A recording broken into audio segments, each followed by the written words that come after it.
Hey, how's it going, everyone? My name is Derek Afasi. I'm the owner of Afasi Financial Group and RetireSharp.com. Today's topic, I want to go in depth. How much do I need to retire at age 62? And I want to discuss a couple of things, try to help you understand where your current situation is, or what I like to call your point A. Then also understand what your specific goals are, how to get you from your point A to your point B, show you common mistakes that individuals make when they're just kind of guessing and they're just kind of shooting from the hip and they don't really know how to create a proper strategy for their goals, and then solutions to combat those mistakes. So different things of how, you might not be mindful of a specific negative that you're setting up with your current retirement plan, and it could really bite you in the butt if there is, a downward market disaster, or you're pulling out too much money. If you're in your retirement years already and you're pulling out too much money, how to avoid those common mistakes. And then I'm going to go off of specific examples to show you when somebody's nearing retirement age or they're currently retired, how they could stay retired forever. And what you realize with this video and with a lot of my explanations and different things on my channel is it's not these astronomical changes. It's these very slight shifts that, as long as you're creating these slight tweaks and it's going in the correct areas, the correct lanes, that's how you're going to be able to retire with confidence each and every time. Definitely make sure to have a pad and paper, pad and pen out, and you take down notes, write down questions. At any time that you want to speak to a specialist, give our 1-800 number a call. It's 24/7 customer service line, so you give us a call 24 hours a day, 7 days a week, and you just basically reference this video. You say, I saw a video online about retiring at age 62. There was a couple of topics that Derek was speaking about that I think might pertain to my situation, and the assistants will make sure that the correct specialist will give you a call and help you figure out what your situation is and how to accomplish that most success. So as I clear up the screen, I want to make sure that I'm educating you off of common things that you might have experienced with your current plans, and what was essentially the shift that took place for retirement plans in the past. What are you now susceptible to, and what are some different question marks, and how to basically close up a lot of those gaps. So what used to happen, and understand that all this education is all going to come full circle on when we're going off of some specific plans and some specific strategies. So just kind of, even if you understand some of these topics, just bear with me on at least the first portion of this. But what happened in the past was individuals were able to work for a company and they were offered something known as a pension plan. So I use the example many times of my grandfather. My grandfather was the elevator mechanic for the city of New York, and he was working for the city. The city was essentially his main employer, and they said, okay, as long as you're giving X amount of years of service, what we're going to do is define what a benefit is for your retirement. So we're going to be paying you a salary, each and every day, each and every week, until you hit that type of retirement age. If you give X amount of 30 years worth of service, at that age, we will start paying you a type of retirement income so that you don't have to ever come back to work, but you'll be receiving X amount of dollars per month for both you and your spouse. And when the second spouse passes away, that's when that income is going to stop. So that's known as a pension plan. It's known as a defined benefit plan. My grandfather in that example, he was able to just hunker down, work hard, put in overtime, whatever that was, be loyal to the employer, be loyal to the entity that he was working for, because he understood that they were investing dollars on the back end that would get triggered, that would pay him X amount of dollars of income each and every year until the day that he passes away, or him and my grandmother pass away. So with that defined benefit plan, that makes retirement planning very easy, because at that point in time, he retired in his late 50s, but let's just say if he retired in his early 60s, he would be able to receive whatever that pension income was. He didn't have to invest these monies in 401k related plans. He didn't have to go and try to cherry pick and choose the best funding options available and manipulate that with the stock market or the bond market and try to really cherry pick to grow his retirement nest egg. He just basically worked for the company, and the company was providing him that benefit on the back end. So rather than try to make his retirement formula extremely complicated, we understand that when he retired, if he was in his early 60s, he could trigger his pension income. And let's say that brought him $4,000 per month. and then also Social Security income that you could take earliest at age 62, if that brought in another $2,000 per month, this is $6,000 per month of income. So as long as his income each and every year, or as long as his income each and every month, him and my grandmother's income each and every month, were greater than what their expenses were, they could live their retirement years with confidence. Their income is higher than what the expenses are.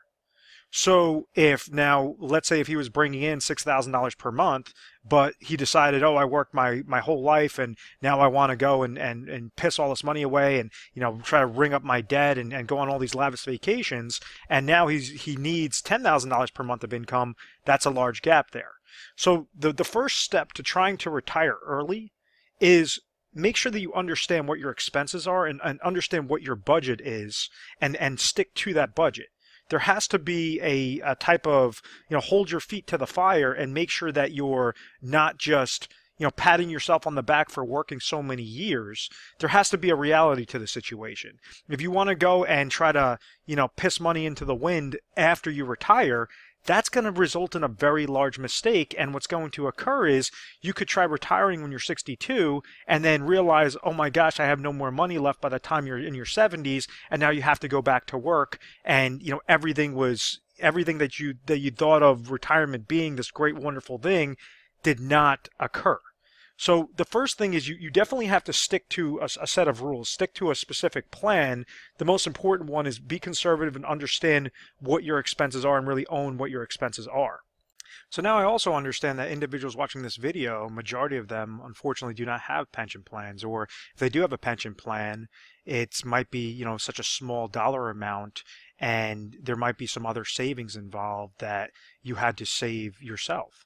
So this is where you had the implementation of ERISA, the ERISA Act of 1974, which shifted how retirement plans, you know, worked. And what happened was, rather than the risk being thrown onto the employer, so like my grandfather's situation where they were investing dollars on the back end to provide him a set retirement income stream for him and my grandmother until the second spouse passes away, and they're trying to calculate what that, you know, actuarial data is to say, okay, we have to give away X amount of dollars per month, but you know, realistically they're going to pass away when they're in their 80s, their 90s, and we're going to utilize the law of large numbers. That entire ball game and that employer risk has shifted after that ERISA Act of 1974.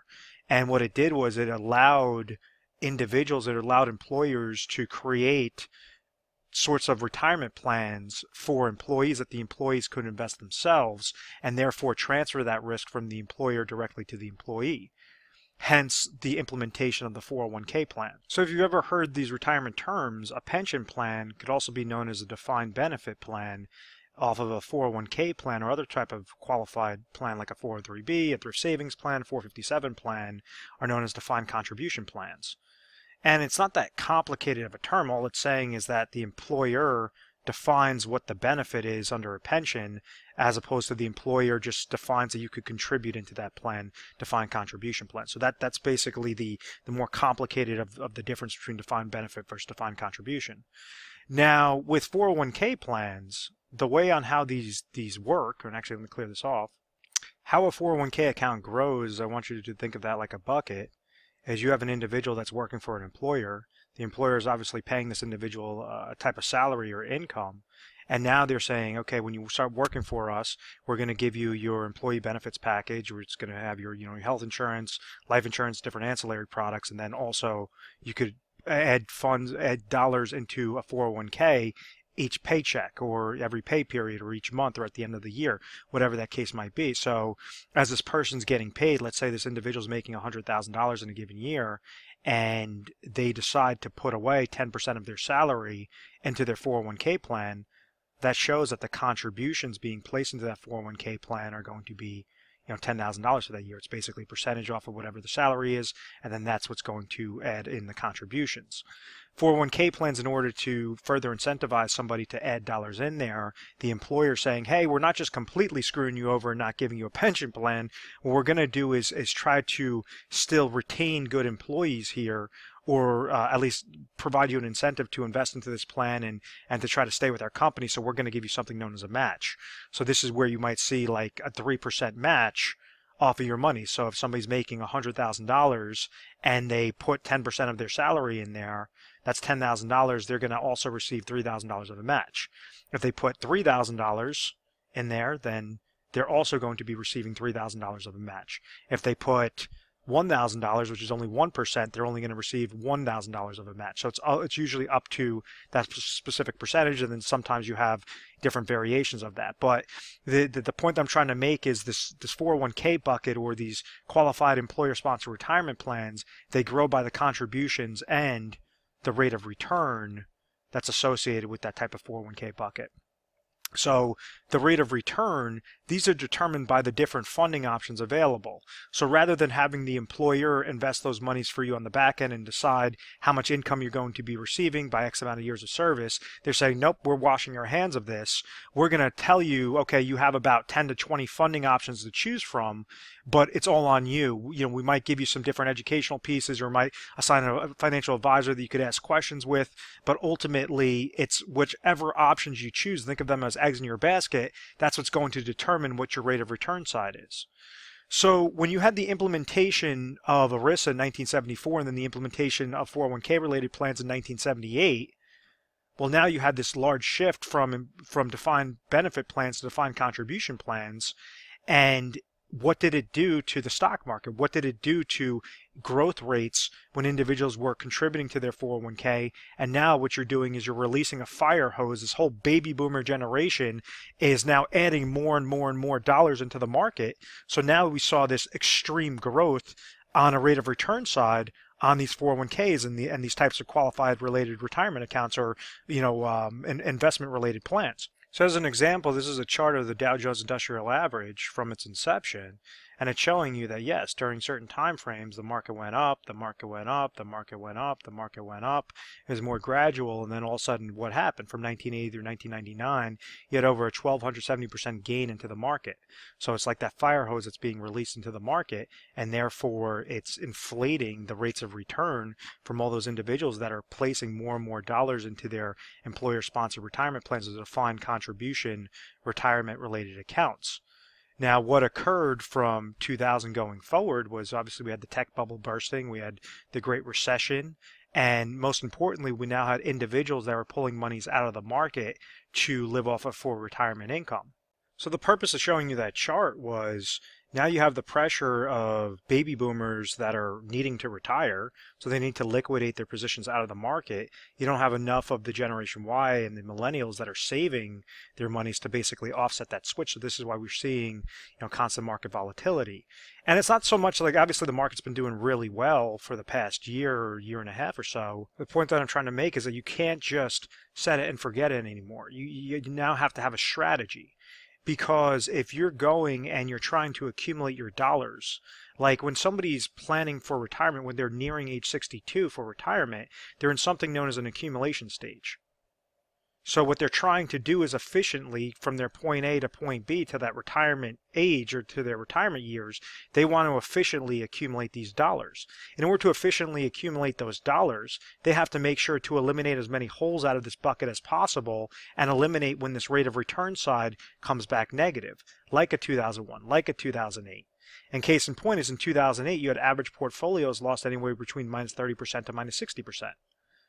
So if somebody walked into the year with $1 million and they said, okay, great, I'm going to retire, I'm going to pull out 50 grand out of my 401k related bucket or qualified retirement related bucket, they pull out that sort of money, then they get drilled with a 40% drop or a $400,000 loss. And then on top of it, they were paying, 1% in mutual fund related fees, 1% in advisor fees, or we'll call it 10 grand, all these different micro shifts that are further negating how much growth is actually occurring in that bucket. So this person would have walked into the year with $1 million in this hypothetical example and would have walked out of the year with minus $470,000. Their new account value would be $630,000. They pulled out 50 grand and their new account value for that next year is $630,000. That's a lifestyle change. That's something that you want to eliminate at all costs, something as drastic as that. And I'm not trying to go and just say, okay, this is something that will never happen. These are things that have happened. These are things that I've seen it with many individuals that have called me up after the fact regarding their retirement accounts and regarding just kind of setting in and forgetting and hoping that they were with an advisor that knew what they were doing. And, it's just very unfortunate with a lot of those cases. So what I just explained in that segment was reverse dollar cost averaging. I'm saying that it's basically the power of compound interest that could negate retirement accounts, and it's basically due by compound interest of negatives. So when you have, if you're investing your monies, your 401k related accounts or different retirement related accounts, let's say you're investing in mutual funds and different really expensive related accounts or investments, those are fees that are involved with there. You might be leveraging a financial advisor, those are additional fees. So think of them as little holes in your bucket. If you get hit with a downward market loss, that's a further negative. That's a further hole or a larger slice to that bucket. And when you start pulling out income, that's a further negative. That's another hole that's coming out of it. And let's say that you now have to combat inflation because your cost of goods and services might be increasing to purchasing power risk throughout your retirement years. So you want to make sure that you at least have a plan set up for inflation, because if you have to pull out more money, that's going to be further holes out of this bucket. So what we're seeing is the power of compound interest. Rather than work towards that account and work favorable towards that account, it's actually starting to negate and making individuals outlive their retirement savings very easily. So for the first stage, when you're nearing that age 62, if your ideal age is to retire at age 62, you just want to make sure that the closer that you're getting there to that stage is you just want to be very efficient with what your fee structure is, what the funding options that you have available to you. So like with a typical 401k related account, I say there's about 10 to 20 funds to choose from, or 10 to 20, think of them as eggs in your basket. So if you're controlling, basically the dollar amount that you're able to control into a 401k plan is your contribution side. This rate of return side, this is where you have the investments, and you just want to make sure that you want to have proper asset allocation, meaning it's always good to participate in the stock market, but what happens with the stock market? The stock market could go up, stock market could go sideways, the stock market could go down. Proper asset allocation means that as the market's going up, how could you receive a gain into your account? As the market goes sideways, how could you receive a gain into your account? As the market goes down, how can you receive a gain into your account? So something that might not be correlated, or you have a combination of different things that are not correlated to each other, so you could have more of that safety and eliminate those large drawdowns, those large downward market losses that are further compounding that reverse dollar cost averaging effect. And what I mean by that is different asset classes. So one asset class might be stocks, and then you could break that up into like domestic stocks or international stocks. Then another non-correlated or negative correlation might be bonds. Then you might have commodities, and break that down into gold. You might have real estate is another one. So you have these slew of combinations that you might have available in your 401k through different indexes or different mutual funds related within there that will give you a proper asset allocation strategy. So, that's something that as you're nearing that ideal retirement age, how exactly can you be more efficient, more effective, with that strategy? And that's something that we try to help out with. We run like 401k stress tests, and we try to show you different science and math behind it to see what might be ideal for your exact situation with the eggs available in your basket to choose. Now, why is age 62 such like a focal point? And the reason why is because age 62 is when you could trigger Social Security income the earliest. Now, you have some advisors that they'll say, oh, always wait till age 70 to trigger. You have some advisors that say trigger income, Social Security income as early as possible. My philosophy on it is it's whatever works for your specific situation. Each situation is going to be different, dependent upon you and your spouse, the different ages, the different sorts of benefits, the survivorship benefits, different things that you could leverage within the Social Security income system is ways on how you could supplement that income. And we understand that as long as your income in retirement is greater than what your expenses are, you will have a confident and happy retirement. So the large misconception, though, is individuals try to associate Social Security with Medicare. Now, Medicare, which is a health insurance for obviously senior citizens, right when you're hitting age 65, you could have something known as like a Medicare supplement plan or a Medicare Advantage plan. It's basically health insurance on a national scale that you're eligible for when you hit that age 65. This does not mean if you're triggering Social Security income early at age 62 that automatically your Medicare is going to kick in at age 62 as well. That is not the case. You have to wait until age 65 for that Medicare, the Medicare supplements, and all those different plans to kick in. So, if you have the hopes of retiring at age 62, but therefore now you have to come out of pocket at some astronomical price for that health insurance for those next 3 years, it might make more sense to wait those extra 3 years just so that you could trigger Medicare or make sure that you at least have Medicare umbrella over your head, to have your health insurance covered. That's a very large expense. That's something that could liquidate retirement accounts very easily if you come into those medical ailments. So just make sure that, as you're saying age 62, it does sound good, but make sure that you have your health insurance that is set up at that time. Also be mindful that if you trigger Social Security income at age 62, that's going to be a reduced benefit than if you wait till age 63, which is going to be a reduced benefit than if you wait till age 64, 65, whatever that case might be. So if you're going to the SSA.gov and you're looking at what your Social Security number is, you're going to see some number that's going to say what your earliest, your age 62 monthly income will be, and then you're going to see something also known as FRA, full retirement age, and that's going to be, dependent upon the year that you were born. It might say like 66 and 2/3, 66 and 5 months, whatever that is, or 67 and X amount of months, whatever that case might be. That's your FRA, your full retirement age. And then you also have something that shows you what it would be at age 70 if you trigger Social Security income. So case in point is, if you're triggering it earlier, you're going to have less of a benefit, less of a monthly benefit than if you wait later, as opposed to you waiting, the latest you can, which is age 70. So, it really depends upon that situation. If somebody is, knows that they have a debilitating ailment and they might not live that long, 10, 15 years only, it might make more sense to trigger at age 62, as opposed to somebody else that has really good genes and they know they're going to live past the age of 100.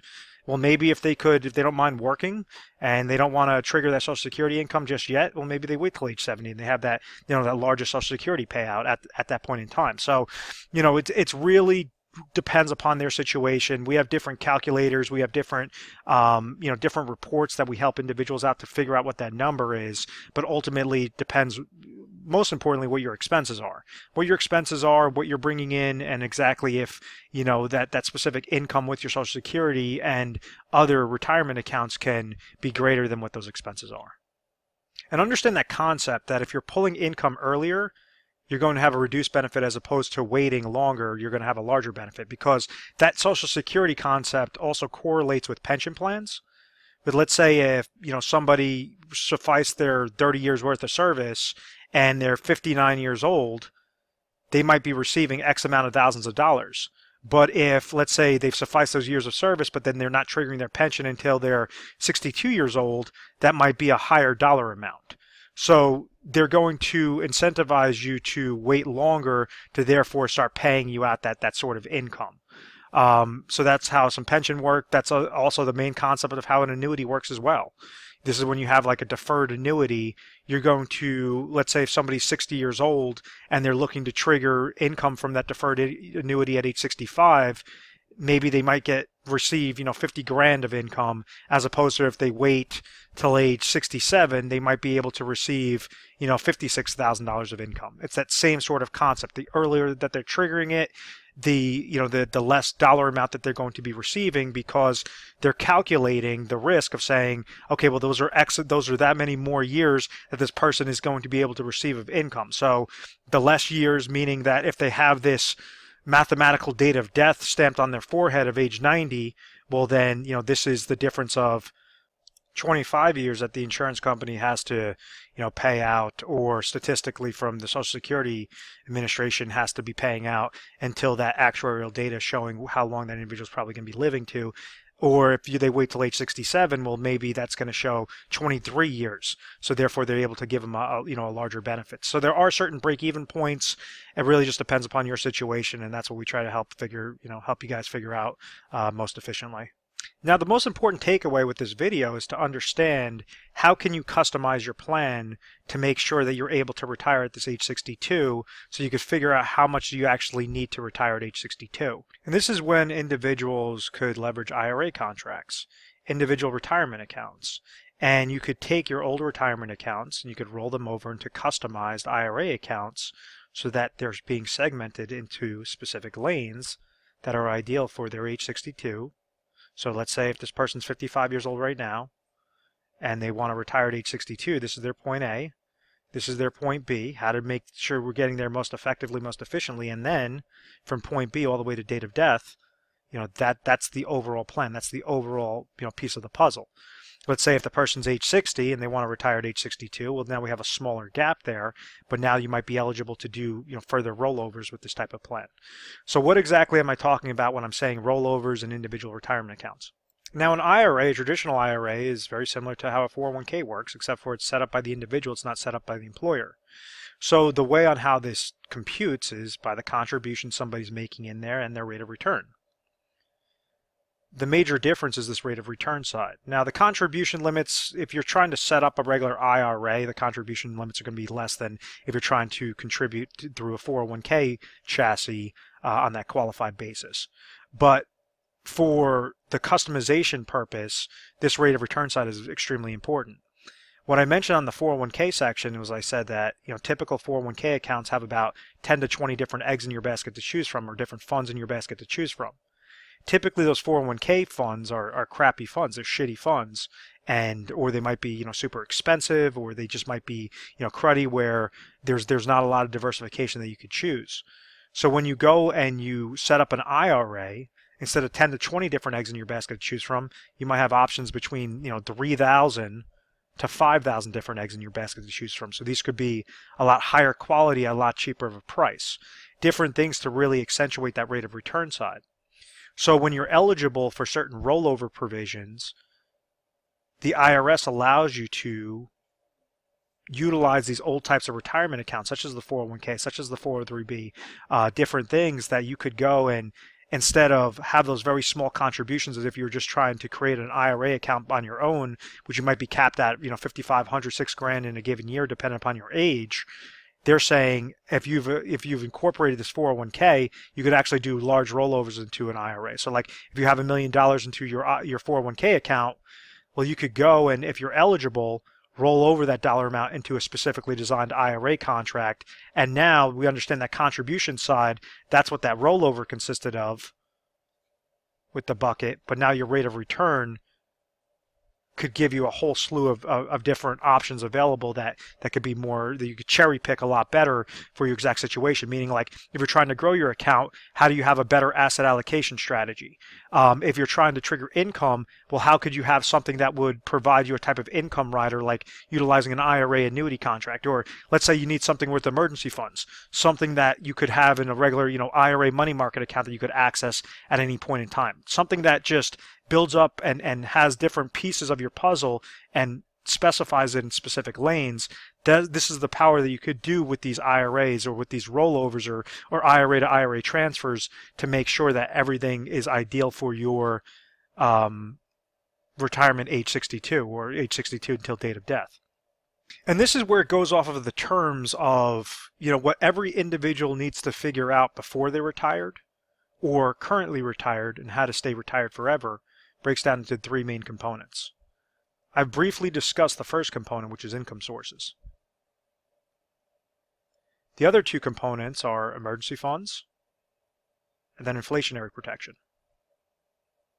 If you could figure out these three things and have these three things covered, you will always retire with confidence. And what I mean by that is, let's say if we take an example of an individual that was working for a company, they might have a very small pension plan. They're wanting to trigger Social Security at age 62, so they have Social Security, that's another income source. And then they also have an old 401k account sitting at an old employer of $200,000. Let's say this person is currently age 60 right now, and they're contributing to their current employer 401k related account. And let's say that's valued at about $500,000. So they want to be, trying to max out those contributions, or they're trying to contribute that, most efficiently, most effectively. But once again, their ideal retirement date is age 62. So first off, we want to know, okay, we have these little buckets that are sitting there. This is an old 401k. This is a current 401k. this person's age 60, which allows them, this might be an age service withdrawal, that they could basically take their current 401k account and roll that over into an IRA account because they've sufficed age 59 and a half or age 60. That might be one thing that makes them eligible. Because let's say if they're not eligible at age 60, they have to wait till they sever employment with that employer in order to do the rollover. Well, then you could at least roll over this $200,000 in the old employer, because when you suffice working, when you no longer work for that company, you therefore have the eligibility to roll over those old 401ks. Or if, let's say, this person established an IRA and has been contributing to an IRA account, well, that's something you could transfer an IRA to a new customized IRA account. So there's a whole slew of different things that makes this third component of the income source favorable for that individual situation.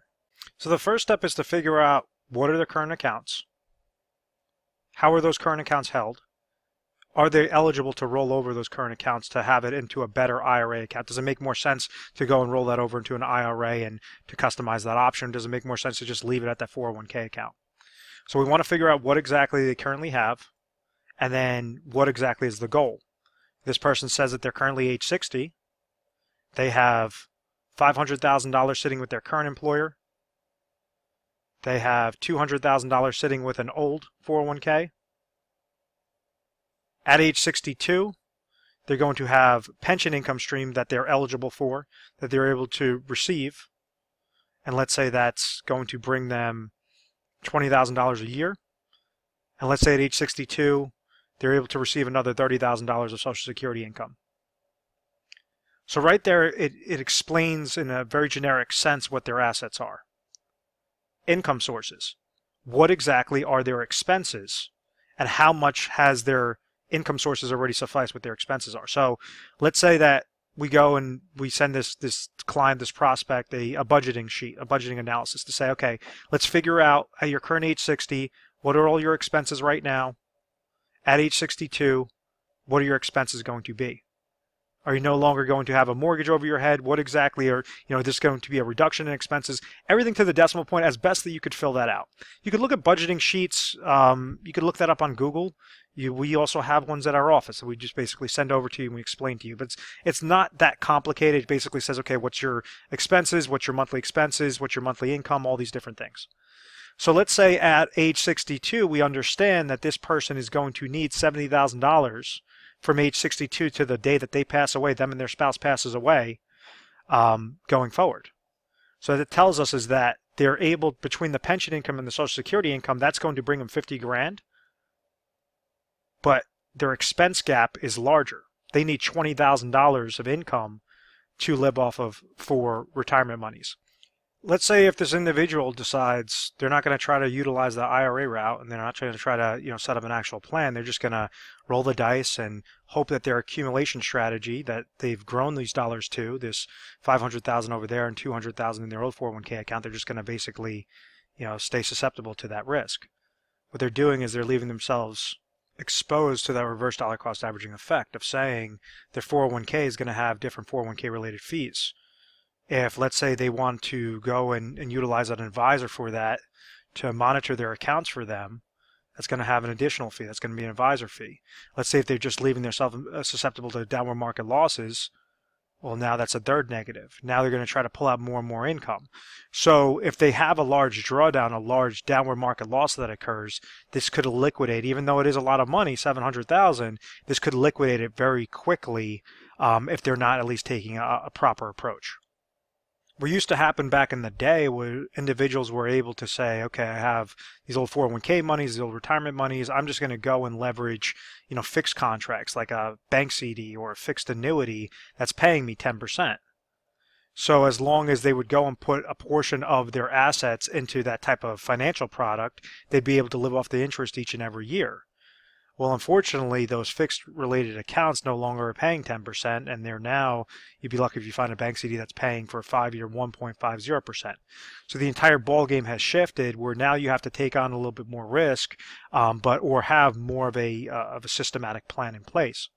And this is where you have like a lot of IRA annuities with their lifetime income riders that became very popular, especially after the 2008 market crash, to allow the individual to control their monies and still leverage the insurance company to provide them what that additional income gap is. So as an example, somebody on this first stage, because they're trying to receive lifetime income, well, they could get that through a pension, they could get that through Social Security, they could also suffice this additional gap through an IRA annuity. The reason why I say IRA, or traditional IRAs, is because this current 401k, it's sitting in a qualified retirement account. The old 401k is sitting in a qualified retirement account. If you try to just liquidate those monies and throw it into your checking account, you're going to get dinged with full taxation. So when you do a rollover, it's just creating a new qualified retirement account, so it's being transferred over successfully without getting dinged with all those taxes. You're going to be taxed each time that because these monies are known as pre-tax qualified retirement accounts, each time that you're taking a distribution out, you're going to have to pay taxes on that because you haven't paid taxes on that on those monies yet, but you're not getting paid taxes on that additional, on that rollover. That's why it's important to know the difference between a rollover or a transfer rather than just liquidating your positions and falling victim to that common mistake. So in this situation, out of the $700,000, let's say they're eligible to roll over these dollars. Well, maybe it's going to cost $300,000 in the top annuity-related product, IRA annuity product, at their current age 60 to trigger income at age 62 that will provide $20,000 of lifetime income for both, that person and them and their spouse to the day they pass away. So out of the $700,000, what happened was $300,000 was rolled over into a fixed type hybrid annuity contract, meaning an annuity contract with an income rider attached to it for lifetime income, and it cost them $300,000 while they're still maintaining control of those accounts and they're still able to leave whatever they don't use up to their beneficiaries.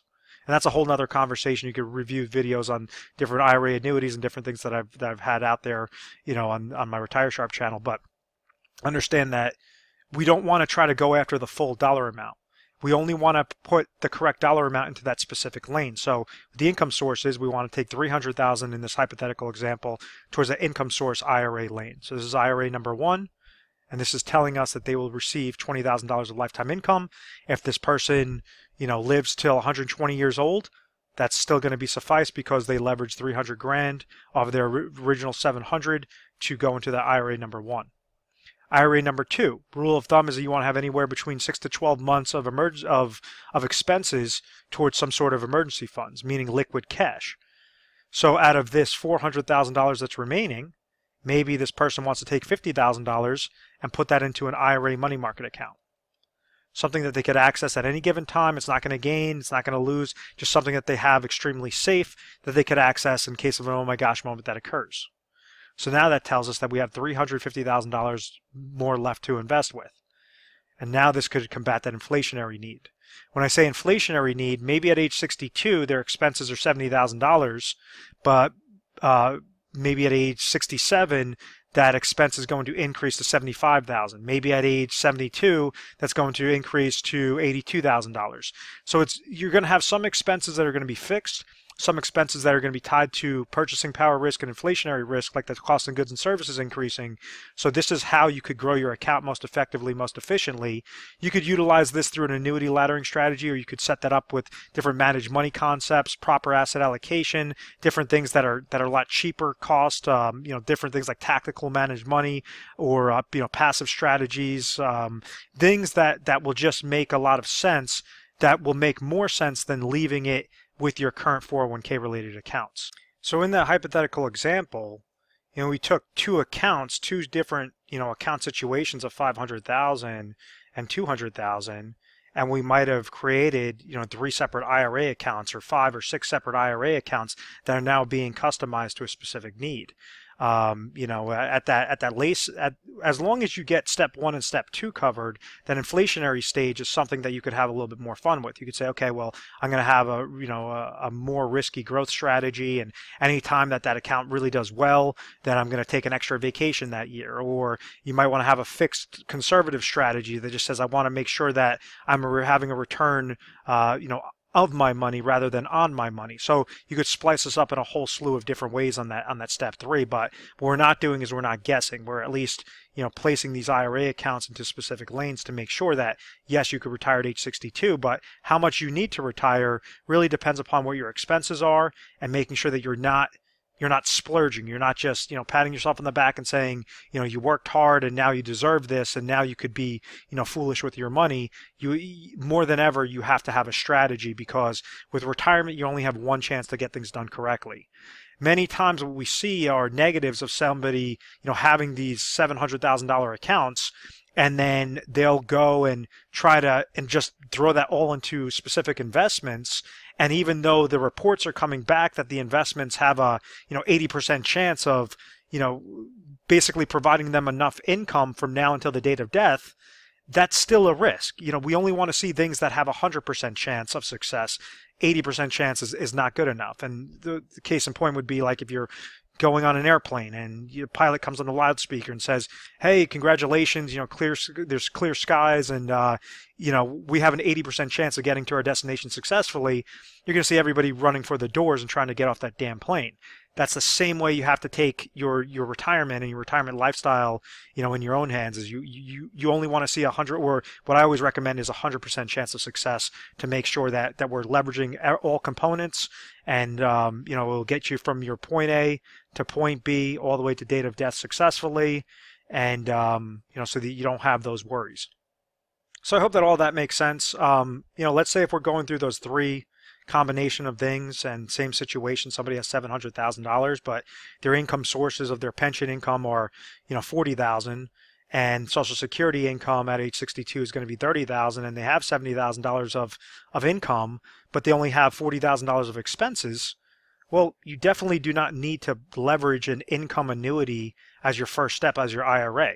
You could automatically go to step 2 and say, okay, well, 50 grand could now be my IRA number 1, and it's just going to be in a money market account. And then now step 3 could be more spliced up into several IRA accounts that have more of that risk. Or you might be able to just leave it into that 401k related account and not even have to stress about, pulling those monies out or having a concrete strategy. So, obviously that's a good situation, but all because I'm mentioning the words annuity, or I'm mentioning the words, manage money and all, doesn't mean you have to go into that lane. Each situation is going to be different. It's just making sure that you're understanding the basics of it, and these small shifts could have a very large impact towards, successful, sort of successful, confident retirement. So in closing, I hope you found value in this video. Please feel free to subscribe to our YouTube channel, Retire Sharp, so you can have access to the most updated videos. At any point in time that you found something interesting, feel free to give our 1-800 number a call. It's 1-800-566-1002. We're available 24 hours a day, 7 days a week. A more efficient way on how you could schedule an appointment with us would be to go to our website. It's going to be in the little URL attached at the description of this video, is retiresharp.com, or you could type in afassifinancial.com. It's all going to bring you to the same place. And you're going to see a little icon that pops up on the bottom right-hand side. It says schedule an appointment or book your strategy session. So now you could specify it a little bit better and say, hey, I really want to make sure that, based upon your schedule, based upon your calendar, you'd say, I'm really interested in retiring at age 62. Please make sure that the correct specialist gives me a call at that time. And there's many times that I'm the one making the phone call, so you could you could ask to speak to me directly, and I'll be sure to help out your exact situation. So once again, I hope you found value in this, and give us a call and we'll try to help you out best way we can. And thank you so much for watching. Take care.